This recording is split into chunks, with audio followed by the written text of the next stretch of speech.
कि नरेंद्र भाई मोदी इतिहास बनाते हुए सन 62 के बाद तीसरी बार लगातार प्रधानमंत्री की शपथ परसों लेंगे। ये इसके लिए हिंदुस्तान की जनता को बहुत बहुत बधाई। और ये देश का सौभाग्य है कि देश ने नेतृत्व को सही हाथों में सौंपा।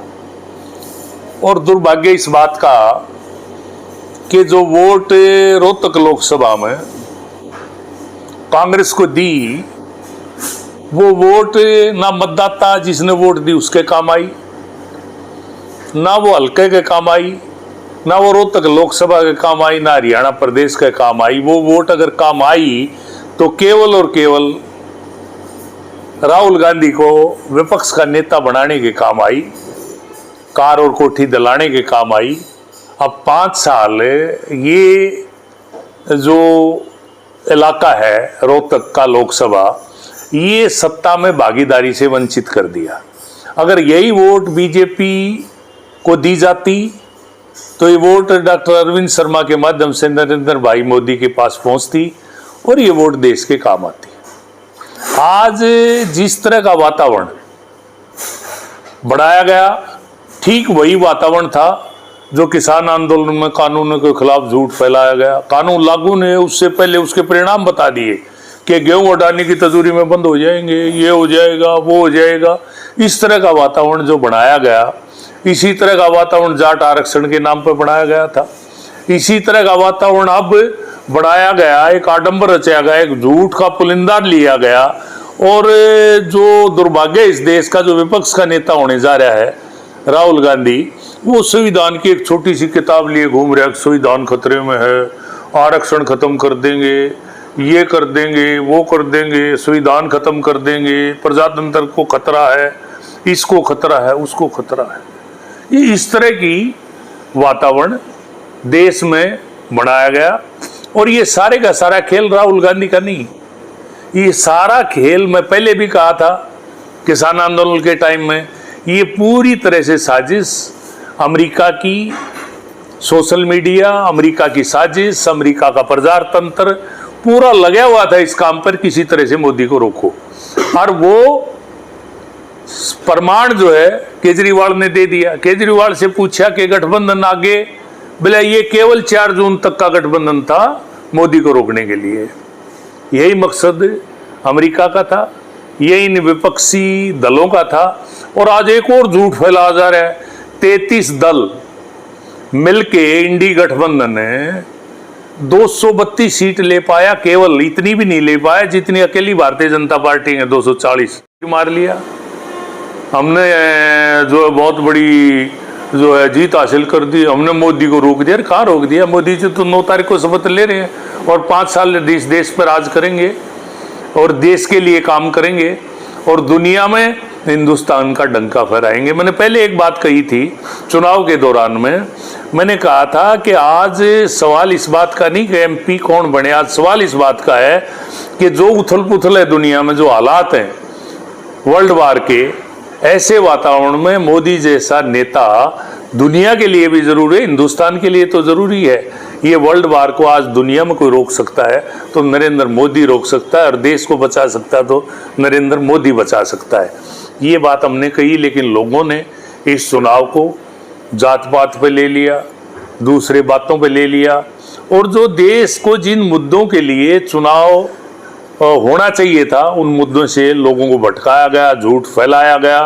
और आज भी झूठ बेशर्मी से फैलाया जा रहा है। आज भी कह रहे हैं जन आदेश हमारे पास आ रहे, तुम्हारी सीट 100 नहीं हुई, बीजेपी की 240 है, जन आदेश सीटों से वोटों से होता होगा। आपका पूरा इंडिया गठबंधन बीजेपी के पास भी नहीं लग पाया।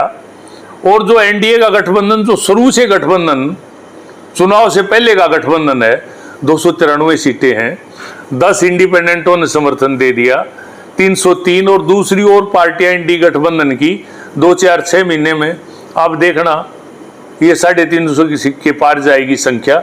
और मोदी जी पूरी तरह से देश को मजबूती के साथ आगे बढ़ाएंगे और देश को मजबूती के साथ दुनिया के नक्शे पर हिंदुस्तान की पहचान जो होनी चाहिए वो होगी। आज मैं तो केवल इतना कहने के लिए प्रेस कॉन्फ्रेंस बुलाई है कि मैं 2009 में लूट और झूठ के खिलाफ राजनीति में लोग लेके आया था। आज उन्हीं मैम 24 हटगामा के योद्धाओं से मैं अपील करता हूं कि ये झूठ जिसके लिए आप मेरे जैसे आदमी को जो राजनीति से संन्यास ले चुका था राजनीति में लेके आए, आज ये झूठ प्रदेश ही नहीं देश के 70 पे इस झूठ का बड़ा भारी दुकान है। और आज भूपेंद्र हुड्डा भी झूठ फैला रहे हैं और कांग्रेस आज कह रहे मुख्यमंत्री बनेगा। अरे भाई, हरियाणा में टोटल 90 सीटों में से हम 45 लोकसभा में जीते हैं, कांग्रेस 41 में जीती है, 4 में आम आदमी पार्टी आगे। आम आदमी पार्टी से इनका गठबंधन नहीं होना, आम आदमी पार्टी अलग लड़ेगी, अलग लड़ेंगे। तो मैं सिर्फ ये कहना चाहता हूं कि आज भी इनकी सारी झूठ फैलाने के बावजूद, सारे फरेब करने के बावजूद, अमेरिका का बड़ा भारी तंत्र लगा हुआ था उसकी मदद के बावजूद, विदेशी ताकतों की साजिशों के बावजूद भी जो है एक के खिलाफ एक सीधा मुकाबला करने के बावजूद भी आज नरेंद्र भाई मोदी को नहीं रोक पाए। तो नरेंद्र भाई मोदी के बढ़ते हुए कदम इस देश के गरीब आदमी के लिए लगातार, जो हिंदुस्तान आज 5वीं अर्थव्यवस्था है, जिस दिन 14 में मनमोहन ने बहुत बड़े अर्थशास्त्री थे, हिंदुस्तान 11वें नंबर पे था, आज 5वें नंबर पे है। 3 साल बाद हिंदुस्तान 3रे नंबर पे होगा और मोदी जी ने रोड मैप बना दिया 2047 में विश्व गुरु होगा। इसलिए मैं आज ये अपील करता हूँ मैम 24 हटगामा के योद्धाओं को कि दीन बंधु सर छोटू राम ने कहा था कि भोले किसान तो मेरी 2 बात मान ले, बोलना सीख ले और दुश्मन पहचान ले। आपका दुश्मन पहले भी कांग्रेस थी, आज भी कांग्रेस है, कल भी कांग्रेस है।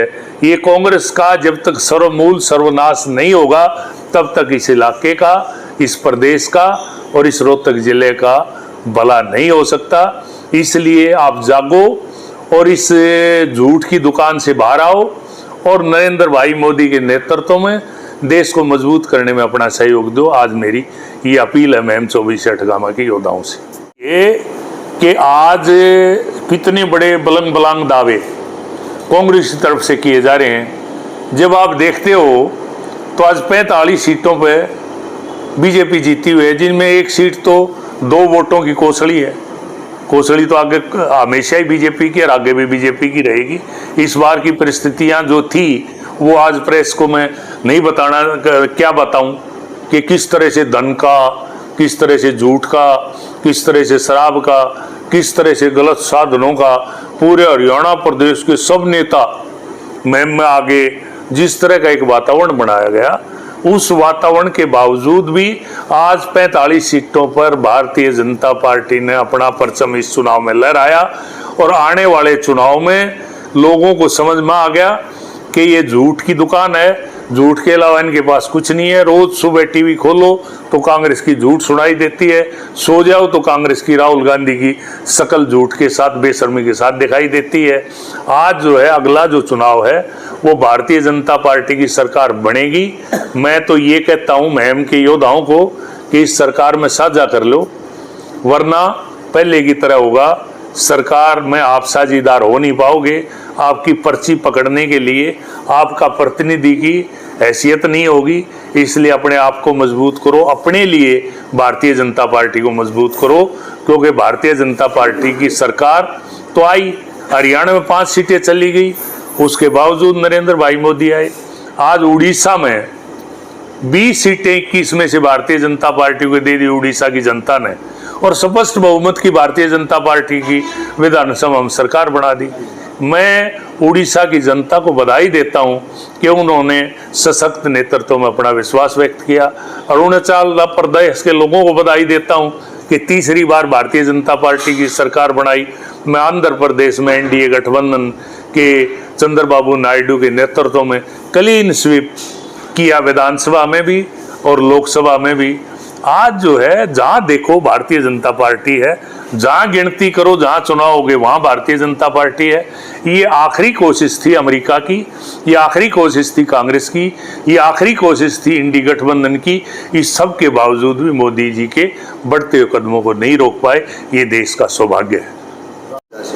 देखिए, राम मंदिर मुद्दा नहीं है, राम मंदिर चुनावी मुद्दा नहीं है, भारतीय जनता पार्टी कई बार स्पष्ट कर चुकी है। ये राम मंदिर का मुद्दा आस्था का विषय है। वहाँ से चुनाव हारने का जो विषय है वो कई तरह के फैक्टर हैं। वो वहाँ के कैंडिडेट के व्यक्तित्व भी है, वहाँ के जो है लोगों का कोई समीकरण भी है। उसका आज अयोध्या जो शहर है या अयोध्या जो कॉन्स्टिट्यूएंसी है, वास्तव तो आज भी भारतीय जनता पार्टी जीती है। लेकिन राम मंदिर का चुनाव की जीत या हार से जोड़ना मैं इसको गलत मानता हूँ। इतनी जल्दबाजी क्यों की सर नरेंद्र मोदी ने? किस बात मंदिर में जो राम मंदिर की जल्दबाजी कहाँ हुई? 550 साल का इंतजार, देश के लोगों की बेसब्री, उस बेसब्री के साथ ये मंदिर पूरी तरह से निर्माण में लोकार्पण के प्राण प्रतिष्ठा के योग्य हुआ तभी तो किया, वरना तो 2 साल पहले कर देते, 3 साल पहले कर देते। आज जो लगातार राम मंदिर का मुद्दा आज का मुद्दा नहीं है, ये कई सालों से लगातार राम मंदिर का मुद्दा चला आ रहा है। इसलिए राम मंदिर के मुद्दों को राजनीति से जोड़ना हमारी आस्था पर चोट है। इसलिए मेरा आपसे निवेदन है कि इस विषय को राजनीति से ना जोड़ें। अरविंद शर्मा की हार का कारण था झूठ। क्या झूठ कि 8,500 रुपये हर महिला को हर महीने 1 जुलाई से खाता में आने शुरू हो जाएंगे। फॉर्म भरे गए, टेलीफोन नंबर लिए गए और भीड़ लगा दी पूरे देश में। दूसरा कि चल मिलवाऊंगा दीपेंद्र ने, छोरा लाग जाएगा, चिट देनी शुरू कर दी। अरे भाई, इनकी सरकार आओगी नहीं आओगी, जो कि आनी नहीं थी।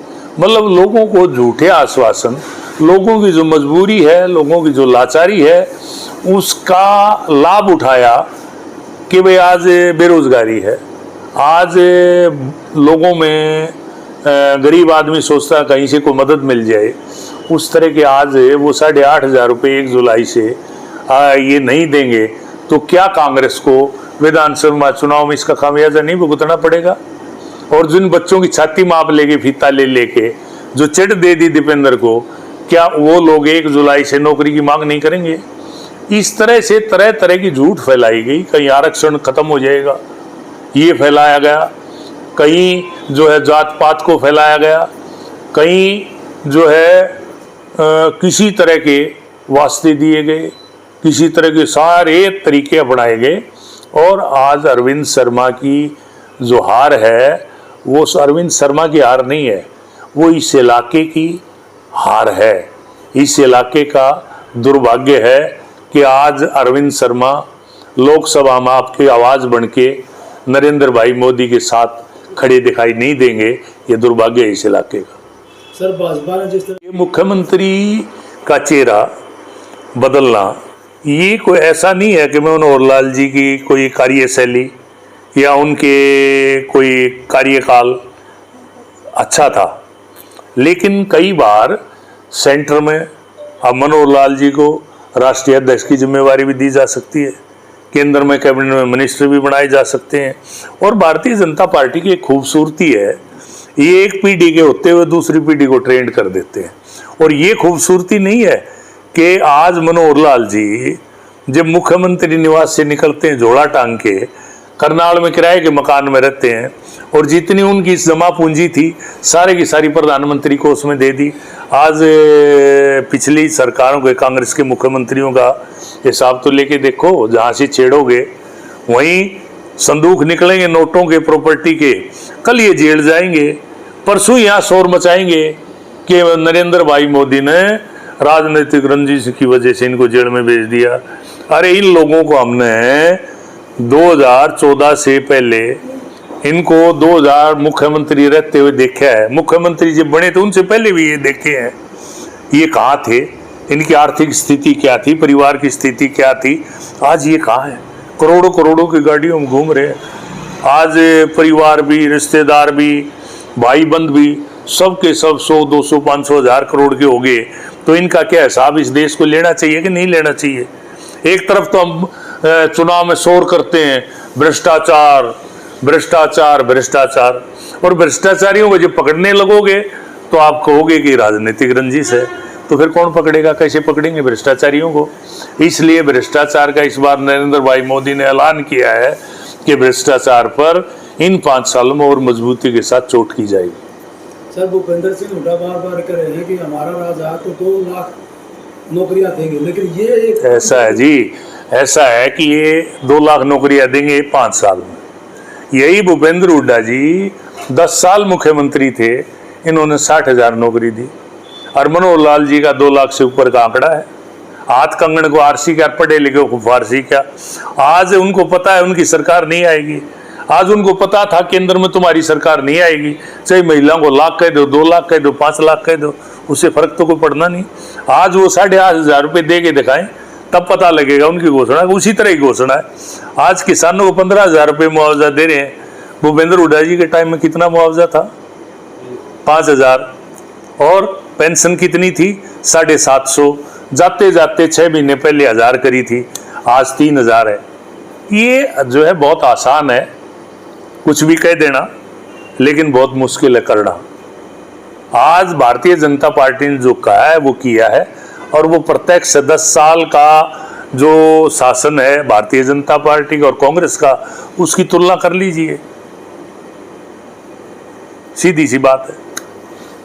बात बताऊं आपको कि भारतीय जनता पार्टी इस सब के बावजूद केवल 1% वोट कम हुआ है प्रदेश में, केवल 1%। और मैम का जहाँ तक ताल्लुक है, मेरी 37,000 वोट आई थी, आज हम 41-42,000 पर हैं। हमारा वोट परसेंटेज घटा नहीं। आज भारतीय जनता पार्टी में आस्था रखने वाले आदमी का मोह भंग नहीं हुआ। आज जो बिच्छू बगेरे, सांप नेवड़े, बंदर शेर, जो सब के सब इकट्ठे हो गए मोदी के तूफान को देखते हुए एक पेड़ पर। जब पूछा गया कि क्यों भाई, कैसे चढ़ गए, नहीं बोले जान बचाने के लिए इकट्ठे हुए हैं। आज ये जान बचाने के लिए जो गैप हो गया, क्या ये गैप विधानसभा में रहेगा क्या? ये सवाल मैं आपसे पूछता हूँ, जवाब दो। रहेगा? सवाल पूछना था नहीं, मैं भी तो पूछ सकता हूँ पत्रकारों से, क्या विधानसभा में ये गैप रहेगा? मैं ये कह रहा हूँ कि विधानसभा में बिच्छू बगेरे नेवड़े सब अलग अलग दिशाओं में मिलेंगे, और भारतीय जनता पार्टी वही मजबूती के साथ खड़ी दिखाई देगी। हमारी कार्यशैली में, हमारे काम में, चुनाव में जो कमियां रही उसको और दुरुस्त करेंगे। पार्टी और मजबूती से लोगों के बीच में जाएगी, और अगली बार हमारा मार्जिन भी बढ़ेगा। अगली बार इस सीट को भी जीतेंगे, और हरियाणा प्रदेश में सरकार भी बनाएंगे डबल इंजन की। ऊपर मोदी जी बैठे हैं, नीचे भारतीय जनता पार्टी की सरकार होगी। आज मैं ये आपको जो परिस्थितियां हैं वो देख के बता रहा हूँ, भविष्यवाणी नहीं कर रहा, ज्योतिषी नहीं हूँ मैं। आज जो परिस्थितियां प्रदेश की, तो अगला चुनाव में भारतीय जनता पार्टी की सरकार बनना निश्चित है।